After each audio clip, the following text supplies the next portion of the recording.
Bible ouverte, c'est votre émission, mesdames et messieurs. Bienvenue dans cette émission. Votre émission, une émission qui reçoit les hommes de Dieu. Nous recevons les hommes de Dieu pour, n'est-ce pas, donner la bonne connaissance des Saintes Écritures. Aujourd'hui, nous sommes très flattés, nous sommes très bénis de recevoir l'homme de Dieu, les responsables de l'église primitive d'Adonai Yoshua Amashia dans la province du Lualaba. Et on va parler sur un thème piquant. Aujourd'hui, c'est la deuxième partie. Toujours à ce qui concerne, la fois passée, nous avions, n'est-ce pas, parlé avec lui sur ce plateau, la crise Russie-Ukraine. Et il avait dit que c'était la révélation du prophète de Dieu, William Marion Branham. C'était la première partie. Aujourd'hui, c'est la deuxième partie.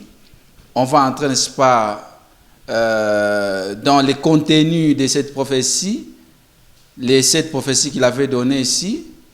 Et nous allons aussi parler sur les messages que les hommes de Dieu doivent prêcher en ce moment. On va les recevoir sur ce plateau de Bible ouverte. C'est le pasteur Paul Odari, à qui nous disons bonjour, bonsoir, pasteur. Bonjour et bonsoir aussi. Nous vous remercions de pouvoir accepter notre invitation. Merci, mon frère Samuel. Vos impressions après la première partie, aujourd'hui c'est la deuxième partie. Beaucoup sont intéressés à connaître la vérité. J'ai été moi-même vivement touché de savoir aussi que par cette émission, nous publions le message véritable parce qu'on ne devait pas cacher les choses que Dieu a révélées en ce temps de la fin. Même si le prophète Au travers Branham. Même si lui-même, dans le corps comme ça, il n'existait plus, mais il avait aussi annoncé que ce message continuera à vivre après moi. Il avait dit que peut-être je serais tué par balle ou par accident, mais le message continuera. Et c'est ce qui vous présentera devant le Seigneur Jésus-Christ. Mais il faut aussi préciser, je ne sais pas si vous me le permettez, que la prophétie ne concernait pas vraiment l'Ukraine. Très bien.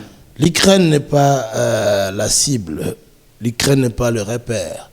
L'Ukraine n'est qu'un tremplin pour défier le monde entier, pour faire valoir la superpuissance nucléaire. Mais d'après la prophétie que le prophète William Marion Branham avait vue, il ne s'agissait pas de l'Ukraine, il s'agissait des États-Unis d'Amérique.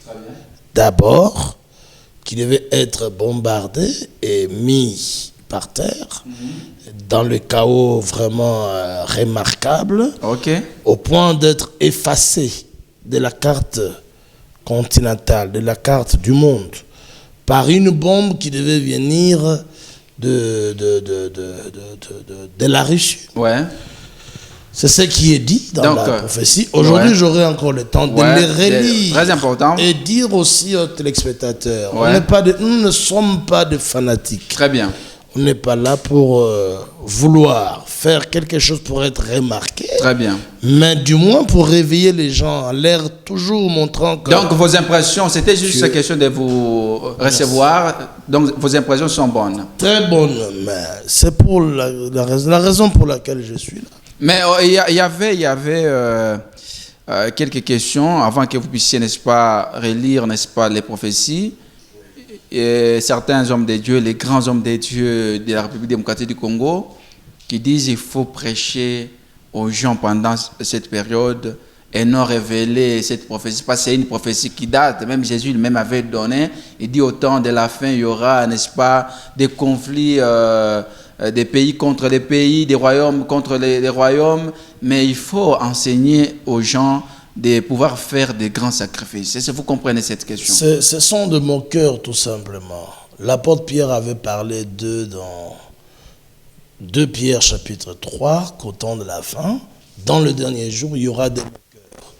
Les gens qui vont se moquer de Dieu, qui se moqueront de la parole révélée, de la prophétie, qui diront, mais où est l'avènement que vous étiez entré? Parce que ça fait longtemps que nous parlions du message du temps de la fin. Beaucoup ont mal compris et saisi cela. Ils sont allés à gauche, d'autres sont allés à droite, ils se sont perdus, mais les vrais enfants de Dieu sont restés en train de surveiller la parole du Seigneur, les choses en question, et voir l'accomplissement, comme Siméon, Très bien. dans le temps de la Bible. Ouais. Il avait dit au Seigneur, maintenant tu peux laisser ton serviteur aller à paix, parce que mes yeux ont vu ton salut. Très bien. Donc, les vrais enfants de Dieu sont très, très prudents et puis attentifs Très bien. aux accomplissements de la parole prophétique. Mais vous ne voulez pas enseigner les grands sacrifices? Quel est le grand sacrifice à faire? C'est abandonner le péché. Il y a le grand sacrifice, c'est que le Seigneur a fait à la croix de Golgotha. Il n'y a plus encore un sacrifice à faire. Le problème, c'est de croire, tout simplement. Et non Il faut faire un croire. sacrifice. Non, nous sommes sauvés par la grâce, au moyen de la foi. Merci. C'est ce que l'apôtre Paul a enseigné. Peut-être certains... Quel est le grand sacrifice que vous devez faire? Faire comme Abraham, prendre votre Ouais. fils unique. Ouais. Mais celui qui prêche là, lui-même l'a fait où? Mais... Nous sommes maudits, cet homme-là. S'il vous plaît, c'est un homme de Dieu. Quel est cet homme de Dieu qui peut parler de grands sacrifices? Il veut qu'on puisse faire quoi? Construire de grands bâtiments. Mais les grands bâtiments étaient en Ukraine. Voilà ce qui est devenu. Les grands sacrifices, ça ne paye pas. Construire les temples de Dieu. Quel temple? Mais il y en a plus. Mais aujourd'hui, nous voyons des tabernacles, des catholiques, ce sont des bons temples. Oui, mais ça ne peut pas distraire le Seigneur. Le Seigneur ne vit pas dans des choses-là. Il est avec sa parole, même si la parole peut être avec les groupes les plus médiocres de la terre ici, minables, les groupes qui n'ont rien. Mais Yahweh, Elohim, reste avec Abraham, Isaac et Jacob. Ils ont voyagé de tente à tente. Mais le Seigneur était avec eux. Voilà. C'est tout. On commence déjà l'enseignement. Vous avez dit que vous allez relire, n'est-ce pas, C'est les ce prophéties de Branham, William Marion Branham, C'est ce que je comptais faire. par rapport à la crise russie-ukraine. Je suis dans le livre Exposé des âges de l'Église. Contesté, c'est un livre contesté par... Un livre rejeté même par Evald Frank. Ouais, Evald Frank, c'est lui qu'on appelle l'ennemi du message du temps de la fin. s'il vous plaît. Oui, c'est lui qui a éloigné les gens de ce livre ici, alors que c'est l'unique livre que Branham a lui-même écrit et publié. Donc tous ceux qui disent que ça n'a pas été... On dit, ce n'est pas ainsi, dit le Seigneur. Non, ainsi dit le Seigneur reste la Bible. Ouais. Mais dans ce livre ici, nous trouvons la Bible répétée, enseignée encore de nouveau. Donc il l'avait écrit dans l'idée de pouvoir éclairer les gens au sujet des âges de l'Église. Très bien. Et pour signifier que nous sommes, nous, dans ce 7e âge de l'Église, qui est l'âge de l'Église de Laodicée. Il faut que les croyants de ce temps de la fin comprennent cela. Maintenant, lorsqu'il a abordé l'âge de l'Église de Laodicée, je pense à la page 313, je vais le lire. Ouais. C'est là qu'il a commencé à expliquer l'âge de Laodicée. Très bien. Il dit, a commencé vers le début du 20e siècle, peut-être en 1906. Combien de temps durera-t-il en tant que serviteur de Dieu, qui a eu des quantités de visions dont aucune n'a jamais failli? Très bien. Je prédis, je ne prophétise, je n'ai pas dit que je prophétise, mais je prédis. Mais c'est là où il y a d'abord des problèmes. On dit, selon les autres croyants des messages de temps de la fin, on dit ce n'est pas une prophétie. Non. Vous n'allez pas dire que c'était... Il ne veut pas prophétiser ici, il veut pronostiquer sur la venue du Seigneur. Est-ce sur la parole de Dieu on peut pronostiquer? Ah mais bien sûr, il a dit que non, je le fais en tant que serviteur de Dieu. Et puis il va donner des raisons. Il dit, que cet âge se terminera aux alentours de 1977. Si vous voulez bien me permettre ici une note personnelle, si vous voulez bien me permettre, il dit, je vous dirais que je fonde ce pronostic sur cette vision des premières importance. Ah, donc auparavant, il avait vu d'abord, c'était une vision, maintenant il part. Non, il a eu 7 visions de première Très important. Maintenant, il s'est dit, bon, je commence à voir déjà que ce n'est plus pour Les lui. signes, Les oui. signes. Ouais. Ce n'est plus pour lui. En tant qu'un homme. Très important. Mais Paul aussi, il avait dit, nous ne mourrons pas tous. Très bien. Mais il est mort. Ce n'est pas dit qu'il était un menteur. Il avait pronostiqué lui aussi, en prédisant, en disant, nous ne mourrons pas tous. Nous les vivants, qui serons restés en vie. Très bien. Quand il disait ça, mais il est mort. Il est parti, cela n'a pas enlevé en lui quelque chose. Il n'avait pas dit ainsi dit le Seigneur. Très bien. Voilà comment... Donc il faut faire les distinguos. Voilà, parce que la prophétie, si réellement ça vient de Dieu, doit être revêtue du sceau de Dieu. Le sceau de Dieu, c'est le ainsi dit le Seigneur. Et quand cela est prononcé, alors on ne peut plus encore... Tout le monde s'était. Non, ça c'est l'absolu, final. Alors on dit ceci. Lui, les prophètes disent. Il dit alors, qui se sont succédés devant moi, cette vision qui se sont succédés devant moi, un dimanche matin. Ouais. En juin 1933. Le Seigneur Jésus m'a parlé en disant que la venue du Seigneur était proche. Même le Seigneur lui-même ne connaissait pas le jour de sa venue. Très bien. C'est le 7e sceau. C'est caché au monde entier. Mais révélé par les élus, certains élus. Aucune personne sur la terre ne connaît le secret de la venue du Seigneur. Donc, si vous ne connaissez pas, ça, les autres connaissent, pasteur. Ceux qui disent qu'ils connaissent, Branham a dit, ils sont dans l'erreur.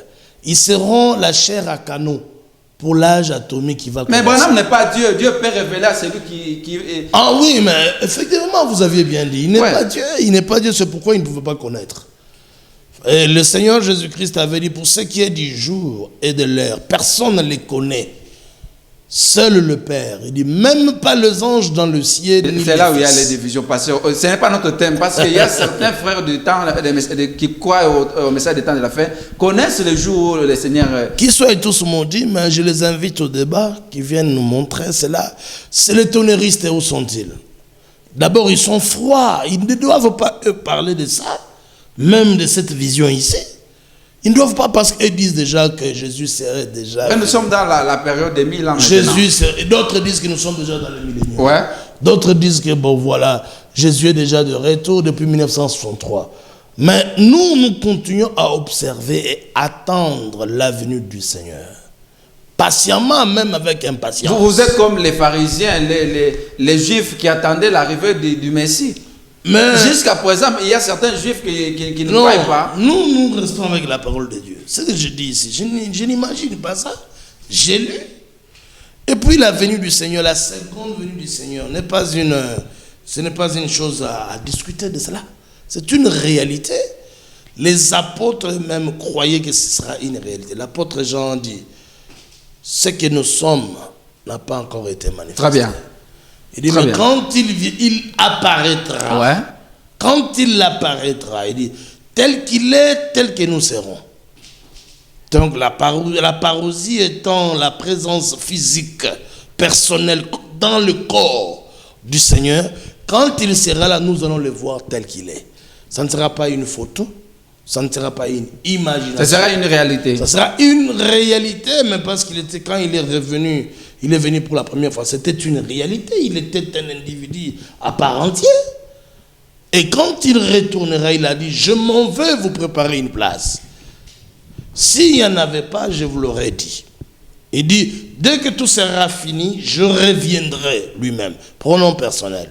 Il dit, je vous prendrai, afin que là où je suis, vous y soyez aussi. Que vos cœurs ne se troublent point.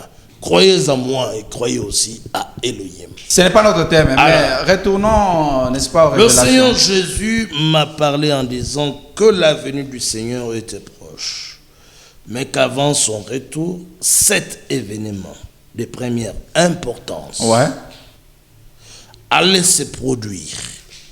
Je les ai tous notés et ce matin-là, j'ai rencontré la révélation du Seigneur. C'est la révélation du Seigneur. D'après la première vision, Mussolini allait envahir l'Éthiopie. Et ce pays allait tomber sous sa coupe.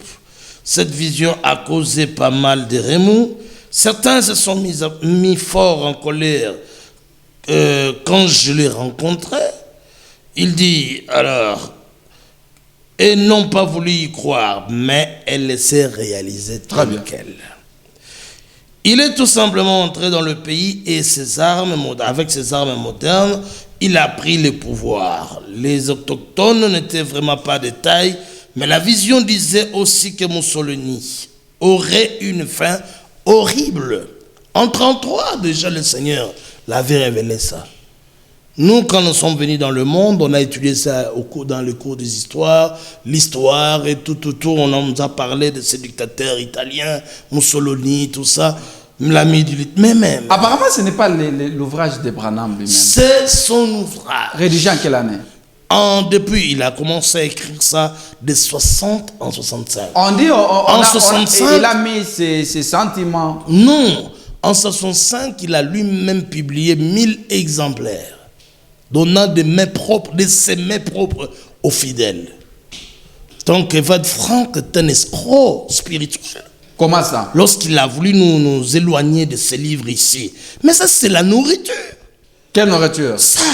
Mais dans ces livres ici est contenu toutes les doctrines véritables. Cela ne veut pas dire aussi que Branham Mais c'est l'ouvrage en question qui vous a séparé. Non. Qui vous a écarté de la bonne voie. Le problème, c'est quoi? Je venais de vous dire tantôt ici que Branham, toi-même, tu as dit qu'il était un homme. Le fait qu'il ait commis des erreurs ou écrit des erreurs, ça ne peut pas enlever en lui quelque chose. Nous ne sommes pas là pour croire les erreurs. Nous sommes là pour croire la vérité. Et nous ne disons pas que Branham était Elohim. Parce que seul Dieu ne commet pas des erreurs. Voilà la position de l'Église. Mais en tant qu'homme de Dieu, rempli du Saint-Esprit, vous n'allez pas commettre les erreurs? Non, les erreurs, on les commet toujours, même toi et moi. Nous commettons des erreurs. Et lui-même, Branham avait dit qu'est-ce que Jésus avait dit? Quand je vous enverrai l'Esprit de Dieu, c'est lui qui vous enseignera, qui vous guidera. Mais si vous avez l'Esprit de Dieu, pourquoi commettre des erreurs? Mais Pierre, Pierre qui devait être le pasteur même de l'Église, il a prononcé une forte erreur. Et le Seigneur Jésus l'a taxé de Satan. Comment ça? Il dit, arrière de moi Satan. Mais il était un fils de Dieu.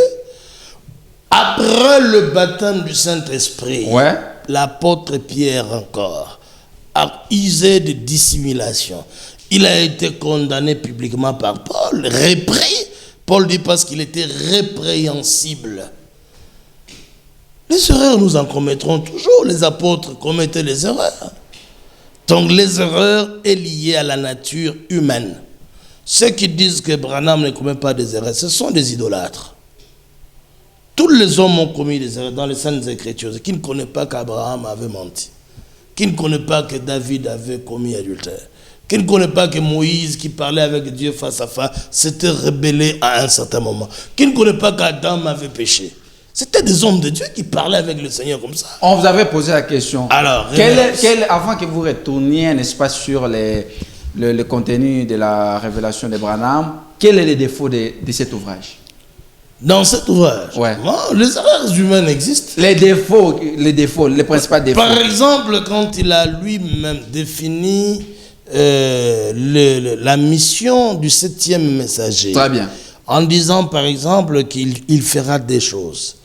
Entre autres, il révélera le mystère de cette tonnerre. Ça, c'était une erreur qu'il ne faut pas gober. Parce qu'il a dit qu'il fera des choses. Il dit qu'il va révéler le mystère de cette tonnerre qui va ramener les gens. Entre-temps, il dit qu'il ramènera le cœur des enfants. Donc, en fait, il parlait d'une même chose, mais comme son cœur était dirigé et touché pour la révélation non écrite de cette tonnerre, ce mystère-là a toujours attiré les gens. Vous le savez bien. Quand quelque chose est caché, les gens cherchent à connaître. Très bien. Donc, Frère Branham n'a jamais connu le secret du 7e sceau qui était lié ensemble avec les 7 tonnerres. Lui-même l'a dit. Il dit que non, j'avais une autre pensée. Je ne pourrais plus penser comme avant. Quand la révélation est venue, dans le 7e sceau, il a dit non, Personne ne peut connaître ça. Il dit, j'ai cherché l'interprétation. Cela est passé à toute vitesse. Je n'ai pas réussi à les déchiffrer. C'est lui, Branham. Ah oui. Il dit qu'est-ce qui est caché derrière le 7e psaume? Il dit, mais c'est ça, le secret de cet honneur. Il dit, parce que ce n'est pas écrit, personne ne le connaîtra. Vous allez lire. Ceux qui pensent qu'ils ont cette révélation-là, ils sont perdus.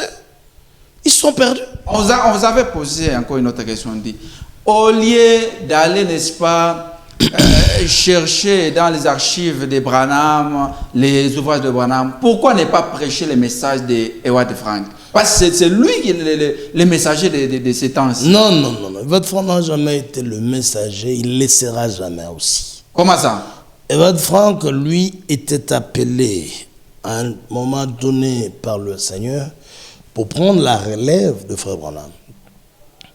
Et ne connaissant pas bien, comprenant mal la vision, il est allé s'approvisionner des choses charnelles et Frère Branham lui a dit, tu as mal compris. La nourriture que tu avais, que tu devais emmagasiner, cela explique mes enseignements. Attends jusqu'à ce que tu recevras la partie essentielle et tu vas te mettre pour distribuer cela. Mais au lieu de le distribuer intelligemment et avec fidélité, il a été trouvé un serviteur en lui comme un serviteur fidèle, infidèle, et puis imprudent, et puis méchant.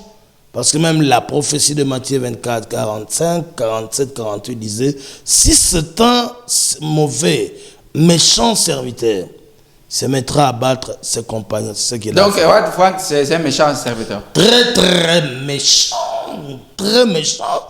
Mais si les gens sont dans la confusion aujourd'hui, il faut le dire très bien que c'est Howard Frank. C'est lui qui a mis tout le monde dans la confusion. Les gens sont devenus sans intelligence à cause de Howard Frank. Il a pensé lui-même connaître la Bible plus que le Seigneur et son serviteur William Branham. Tout ce qu'il lui devait faire, c'était faire le travail des diacres, distribuer la nourriture à la table. Mais il n'a pas pu le faire. On rentre sur le contenu. Donc, jusqu'aujourd'hui, il n'a plus la nourriture à distribuer. Il a combattu la grande révélation. C'est vous qui le dites. La grande révélation vitale, glorieuse sur le mariage et le divorce. On va y arriver. En prenant la position du pape. Il est maintenant au service du pape et de l'église catholique. Quand il enseigne la monogamie obligatoire, il sert Satan. Pas c'est l'enseignement du diable. Il ne sert pas Satan parce qu'il effectue des voyages pour prêcher la bonne nouvelle. Mais bien sûr, mais enfin, ne vous en faites pas pour le voyage. Satan, c'est lui qui fait beaucoup de voyages. Le Seigneur l'avait même constaté. Il a dit, d'où viens-tu? Au temps de Job. Il dit, je viens de parcourir toute la terre. Je viens de parcourir le monde entier. Mais le Seigneur lui a dit, as-tu remarqué aussi mon serviteur Job? Il dit, oui, je l'ai vu. Mais s'il garde ta parole, c'est parce que tu l'as béni. Très bien. C'est comme ça que Satan voyage. Il nous connaît même, nous. Il sait que l'église primitive d'Angleterre existe. Et c'est l'unique et la seule église qui garde la parole du Seigneur. Puis, on va y arriver. Sans mélange. On va y arriver parce que nous avions aussi réservé sur les messages auxquels les hommes de Dieu commenceront, n'est-ce pas, à prêcher pendant cette période. C'était ça la première vision. Frère Branham dit, ça s'est réalisé tel quel. Il dit comme ça avait été dit. La vision suivante annonçait qu'un Autrichien du nom d'Adolf Hitler s'élèverait et deviendrait le dictateur de l'Allemagne et qu'il entraînerait le monde dans la guerre et le montrait tout le mal que nos troupes auraient à la franchir. Ensuite, elle montrait que Hitler aurait une fin mystérieuse. En 1933, presque 11 ans ou 12 ans avant que l'arrivée de ces dictateurs-là. Très bien. Alors, le domaine de la troisième vision était celui de la politique mondiale. Car elle me montrait qu'il y aurait 3 grands ismes. Et le fascisme, le nazisme et le communisme. Il dit, mais les 2 premiers seraient absorbés par la troisième. La voix m'exhortait. C'est ce qui est vraiment très important. La voix m'exhortait. Observe la Russie. En 33, le Seigneur disait à Frère Branham, observe la reçue. Et vous savez bien, en ce temps-là, la reçue n'était rien. Le Seigneur dit, observe la reçue, surveille le roi du Nord. C'est comme ça qu'aujourd'hui, nous sommes en train d'observer la reçue. Et cette prophétie, pour nous, commence déjà à se réaliser. Ça se réalise. Et ça ne peut pas faillir. Mais on dit, vous faites la confusion de la prophétie, de la vision de Branham, parce que tout ce qu'il avait vu en 1933 s'est réalisé en 1976. Non. Lui, il a pronostiqué, il a dit que non, ces choses se sont déjà réalisées, mais je vois que les deux autres qui n'est pas. Je vais les lire aussi. Ouais. La quatrième vision montrait les grands progrès que ferait la science après la Deuxième Guerre mondiale. Très bien. Elle était couronnée par la vision d'une automobile dont la partie supérieure avait l'air d'une bille de plastique.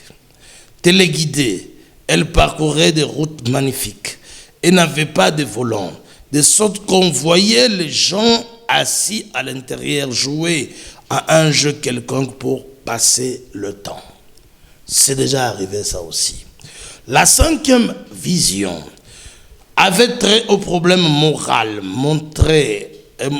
de notre âge, avait pour point central les femmes. Ceci aussi est déjà arrivé devant nous. Dieu me montra Vous êtes contre seulement les femmes. Les femmes avaient commencé à quitter leur position en recevant le droit de vote. C'est déjà réalisé. Voilà, le prophète Branham était véritablement vrais prophètes. Il dit, ensuite, elles se sont coupées le cheveu. Nous les voyons tous ici, même la femme de l'expression. Mais quel est le mal de couper les cheveux? Mais parce que c'est anti-biblique. Comment ça? Le Seigneur est contre toutes les femmes qui se coupent les cheveux. 1 Corinthiens chapitre 11. Mais nous avons les musiciens, les pasteurs, les mamas pasteurs, les mamas prophétesses, bishops. Elles se coupent les cheveux. Mais ce sont des démons. Mais elles passent de la part du Seigneur. Elles ne sont pas nées de nouveau, elles sont envoûtées par l'esprit moderne. Ce sont des femmes immorales. Mais elles passent de la part du Seigneur. Non, Dieu ne peut pas travailler par une femme comme ça. S'il vous plaît. Dieu est dans sa parole. S'il vous plaît. Il dit, bon, ce qui signifie qu'elle n'était plus sous l'autorité de l'homme. Aucune femme, aujourd'hui, cherche à être sous l'autorité de l'homme. On dit égalité. Égalité de droits, même égalité de la morphologie. Des sexes. C'est ça l'enseignement antichrist. Je vous exhorte, vous qui me suivez, vous les sœurs, les frères, et puis le monde que vous êtes là en train de me suivre, sachez-le bien. La position de la parité de la femme vient de Satan. Dieu n'a jamais ordonné à la femme d'aller au Parlement. Mais Dieu lui-même dit, il n'y a ni homme, ni femme, ni juif, en ni Christ, grec. En Oui. Christ, quand vous êtes dans la parole de Dieu, alors le Seigneur vous considère étant sauvé. Vous êtes sauvé si vous... Mais Dieu ne voit pas comme nous. Non, le Seigneur Lui voit à l'intérieur. Mais quand il a dit ici, Abraham observe la reçue, le Seigneur voit réellement, il savait que la reçue va faire ce qu'elle est en train de faire là. Mais Dieu n'a pas besoin de ce corps, pasteur. Des Il cheveux. en a besoin. Dieu est en train de s'occuper même de l'accoutrement des hommes et des femmes. Dans Deutéronome chapitre 22, le verset 5, il a même dit, c'est une abomination lorsqu'une femme porte l'habillement de l'homme. Ou un homme qui porterait l'habillement. Le Seigneur est contre. Mais il n'y a pas de différence. Mais Il y a, quand Dieu... les pays se diffèrent. Il y a par exemple les pays musulmans. Quand Dieu... Même les hommes toujours dans des robes, tout qu'on sort. Il y a pas de différence. L'accoutrement est différent toujours. L'accoutrement. Quand Dieu, par exemple, avait détruit Sodome et Gomorrhe, c'est ce que je voulais vous dire, mais Dieu s'est occupé de quoi? Il a vu les corps. Le Seigneur était fâché de ce que l'homosexualité était vraiment pratiquée dans Sodome. Si vous dites que Dieu ne regarde pas, mais pourquoi il était fâché contre Sodome et Gomorrhe? Le Seigneur regarde. Il est contre l'impudicité, mais l'impudicité sont les actes sexuels. Mais vous êtes parmi les gens qui font de l'impudicité. Moi, je ne suis pas impudique. S'il y a des gens saints dans cette ville ici, c'est pas nous. La polygamie, c'est quoi? La polygamie, c'est la loi du mariage. C'est ça l'impudicité, pasteur. Ah, mais c'est un grave... C'est blasphématoire. La polygamie est sacrée. C'est l'enseignement propre au Seigneur. Dieu lui-même a dit dans Exode 21, dit, si un homme prend une autre femme, c'est Dieu, il n'abandonnera pas. Pourquoi? Lui-même avait donné à Adam une femme. Et lui-même a donné à David aussi beaucoup d'autres femmes. Mais c'était un domaine de roi. Il a dit à David, il a dit à David, mais nous sommes un royaume de rois et de sacrificateurs. Mais vous n'êtes pas roi, s'il vous plaît. Je le suis, mais le Seigneur est roi des rois. Qui est le roi en question? Que le Seigneur règne. Mais lui-même n'est pas polygame, s'il vous plaît. Largement polygame. S'il vous plaît. Il s'appelle fils de David. Il avait même dit ici, il y a plus que Salomon. Vous tordez les Écritures. Il y a plus que Salomon. Nous sommes à combien comme ses fiancés? Des milliers, des milliers. Fiancé n'est pas égal à la femme, pas sûr. Fiancé, c'est un mois. Quand vous êtes fiancé avec votre femme, là, avant de... On peut rompre les fiancés à tout moment. Même le mariage... C'est un simple... Même le mariage, on peut rompre ça. Vous pensez rompre le mariage, c'est quoi? Ou le fiancé? Ah non, pas le mariage, pasteur. Mais le divorce, c'est enseigné dans les Saintes Écritures. Non, on ne peut pas, un homme de Dieu ne peut pas enseigner le divorce. Deutéronome chapitre 24. Si vous vous engagez une seule fois, c'est une seule fois pour toutes. Ça, c'est toute la vie. Non, ça c'est être fainéant. Comment ça? C'est-à-dire qu'un homme averti dans les Saintes Écritures connaît qu'il peut renvoyer sa femme à n'importe quel moment. Ah. C'est ça être chef. Mais on dit, il y a interruption du mariage, c'est quand il y a seulement la mort. Non. Et quand ta femme commet adultère, tu viens, tu le trouves avec un autre homme. On peut pardonner. Mais là, vous êtes maudit. Et toute ta famille. Mais c'est ce que la Bible dit, vous pouvez me pardonner. Le Seigneur n'a jamais dit ça. C'est une abomination qu'il faut ôter. La femme, dans le temps des Écritures, devait être mise à mort. Même si elle était fiancée. Tant qu'une femme adultère n'héritera pas le royaume de Dieu, une femme qui commet adultère, qui connaît beaucoup des hommes, mais elle ne peut pas voir le Seigneur si elle ne se répand pas. Ah. Et un homme qui continue à vivre avec une femme adultère, c'est un homme faux, maudit. Yahweh ne l'aime pas. Il n'est pas normal. Et encore, nous devons le maudire par cette émission. Mais on dit que le mariage, c'est une institution de Dieu. Ah, mais alors, même le divorce. Et que le mariage soit honoré de tous. C'est ça. Et quand vous vous engagez... Et que le lit conjugal soit exempt de la sueur. Ah. C'est-à-dire, mais là-bas, on n'approche pas. Pas d'adultère. Là, on n'approche pas. Les gens ne veulent pas prêcher la vérité. Quand moi je parle comme ça, je suis connu comme un méchant. Les femmes maïssent à cause de cela. Mais nous devons vous dire clairement, la femme a été faite pour l'homme et non l'homme pour la femme.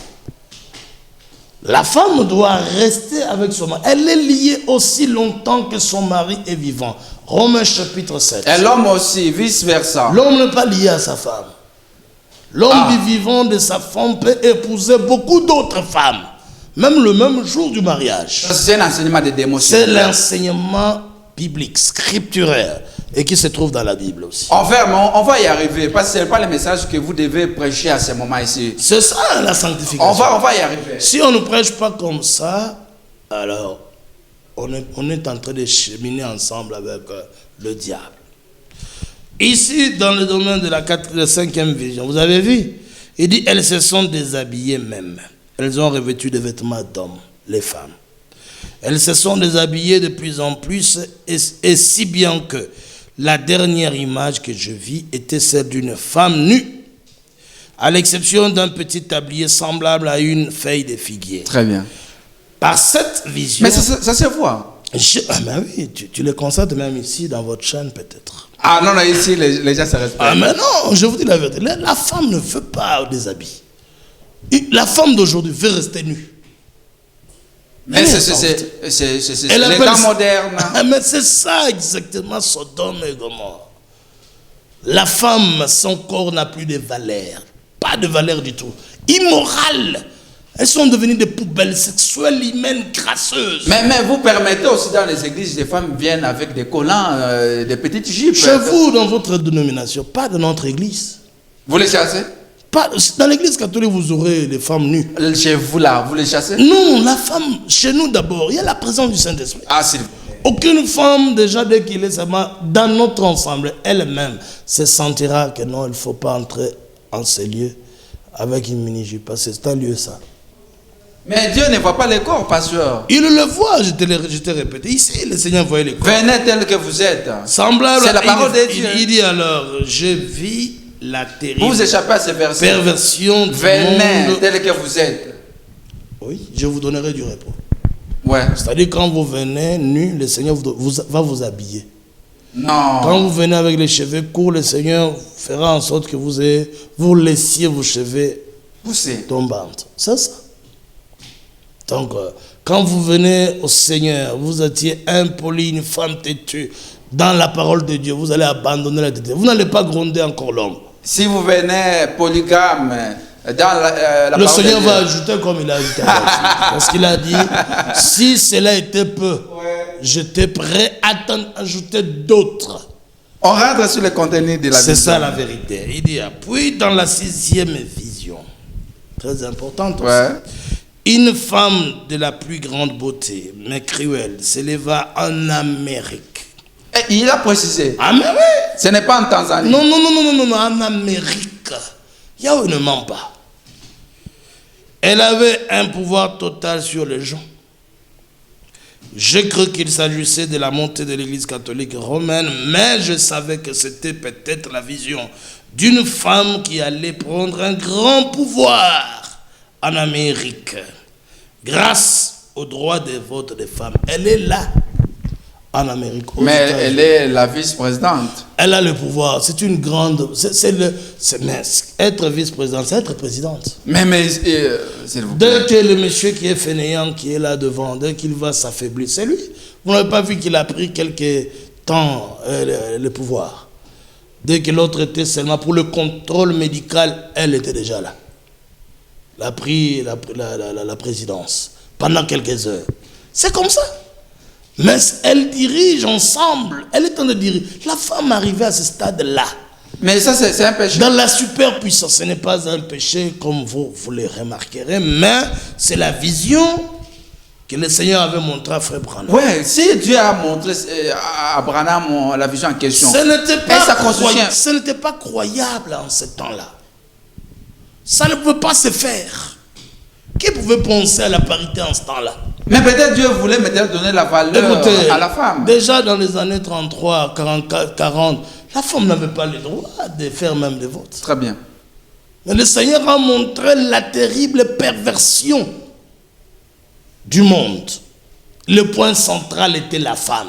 Et puis il a dit, pas seulement que la femme sera immorale, pas seulement qu'elle va réclamer le droit de vote, et même les droits supérieurs. C'est pour vous confondre, vous qui ne donnez pas la place à la femme. Il dit, le Seigneur a montré. Oui. Le Seigneur a montré à son serviteur que la femme prendra même le pouvoir. Oui, c'est normal. En Amérique. C'est normal. C'est une abomination terrible. Si tu ne sais pas que Israël a été maudite à cause de Jézabel, je t'apprends aujourd'hui. Ah, s'il vous plaît. Mais la femme immorale. Les femmes qui dirigent, ce sont les femmes dynamiques. Quelle dynamique? Et ici, en République démocratique du Congo, nous avons plusieurs femmes qui dirigent. Mais elles sont l'instrument. En Tanzanie, c'est une présidente. Est-ce que tu ne sais pas que le monde est dans le chaos aujourd'hui à cause d'une femme dirigeante dans les jardins d'Éden, qui a pris la place de la vice-présidente dans les jardins d'Éden et qui a dirigé les jardins d'Éden et qui a violé, qui est allé... Et le Seigneur a même dit, parce que tu as écouté la voix de ta femme, le sol est maudit à cause de toi. Yahweh n'aime pas que la femme domine.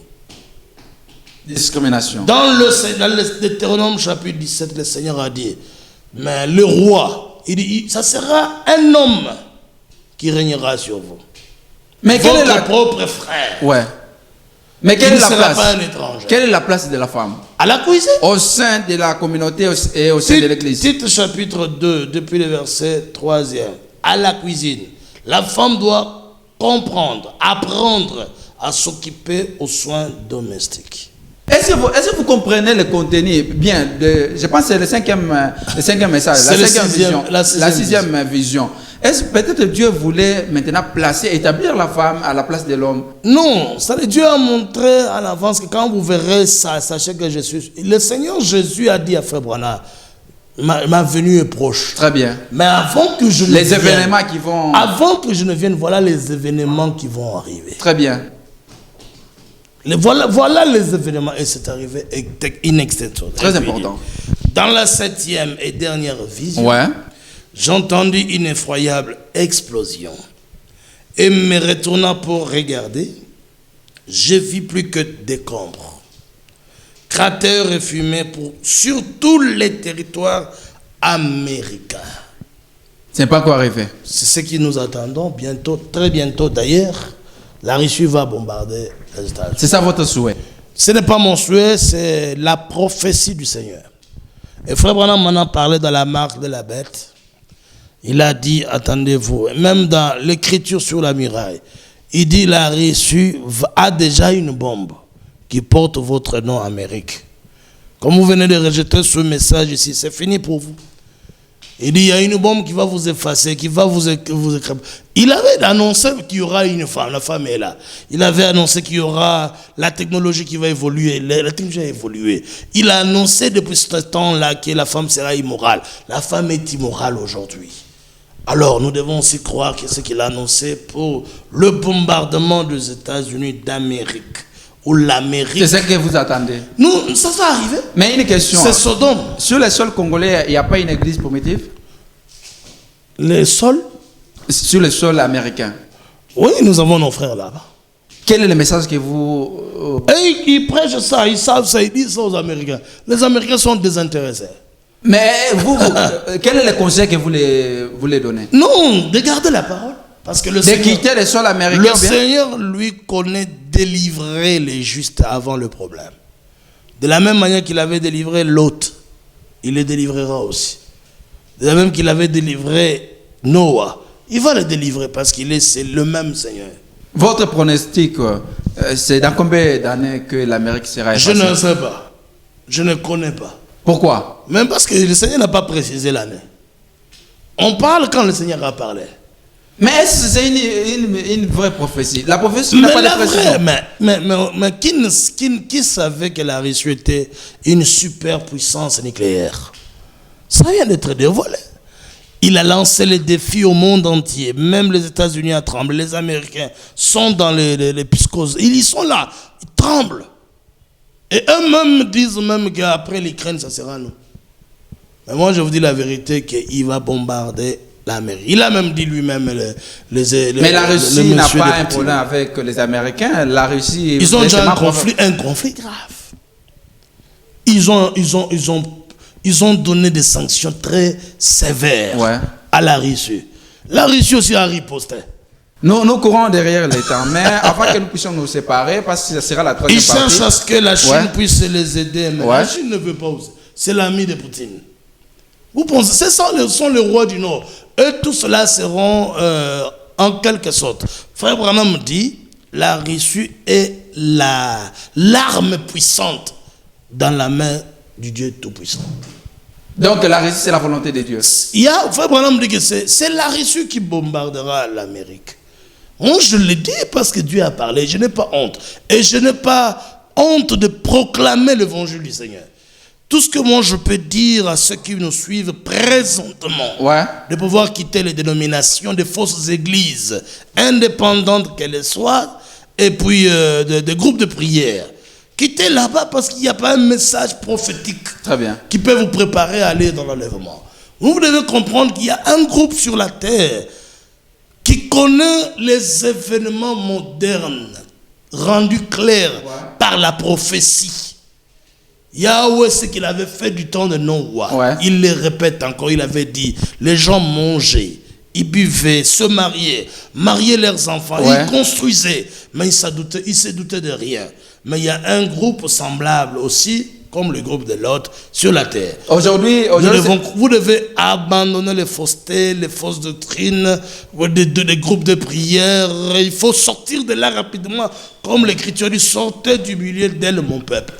Mais maintenant, peut-être, on va terminer par là. Quel est le message que les hommes de Dieu doivent commencer à prêcher, n'est-ce pas, pendant cette période? Ils doivent prêcher la seconde venue du Seigneur. Cela veut dire quoi? C'est que Jésus-Christ il est à la porte.